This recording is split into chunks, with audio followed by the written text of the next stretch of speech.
পরে সওয়াল হচ্ছে তালাকের কতদিনের মধ্যে আহাল বা আহলিয়া পুনরায় বিবাহবন্ধে আবদ্ধ হতে পারবে? তালাকের কতদিনের মধ্যে এটা যদি আহলিয়া যারা তালাক দিয়েছে তারা যদি পরস্পর হয় তাহলে তো তারা যখন তখনই আবদ্ধ হতে পারে।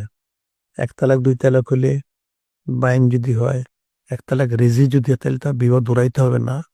এক তালাক বাইন যদি হয়, তালাকে বাইন যদি হয় তাহলে বিবাহ দৌড়াইতে হবে। যারা আহাল এবং আহলি যে পরস্পর তালাক দিয়ে থাকে তাহলে তারা বাইন রেজি হলে এমনি ফিরে নিতে পারবে, আর বাইন হলে যখন ইচ্ছে তখন বিবাহ দ্বারা দোহরায় নিতে পারবে।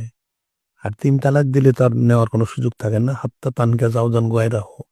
তখন আবার তিন তালাক ইদ্যত পালন করতে হবে, আরেকজনের কাছে বিবাহ বসতে হবে, তার ব্যবহারে যেতে হবে।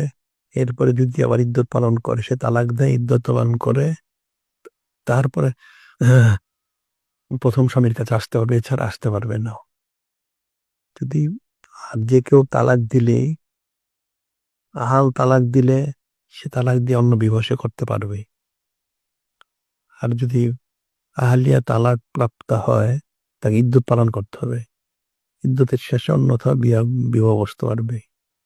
এখানে আরেকটা মাসালা আছে, আহাল তালাক দিয়ে যদি তাকে তালাক দিল তার বোনকে বিয়ে করতে চায় তাহলে এখানে কিন্তু ইদ্যত পরিমাণ সময় অপেক্ষা করে তারপরে তাকে বিয়ে করতে হবে। আবার তার বিয়ে যদি করেছে, সে তালাক দিয়েছে, এখন আর একটা বিবাহ করতে হলে এখানে তাকে ইদ্যত পরিমাণ সময় অপেক্ষা করে চতুর্থ বিয়ে আবার করতে হবে। শরীরের কিছু মাসালা এখানে রয়ে গেছে।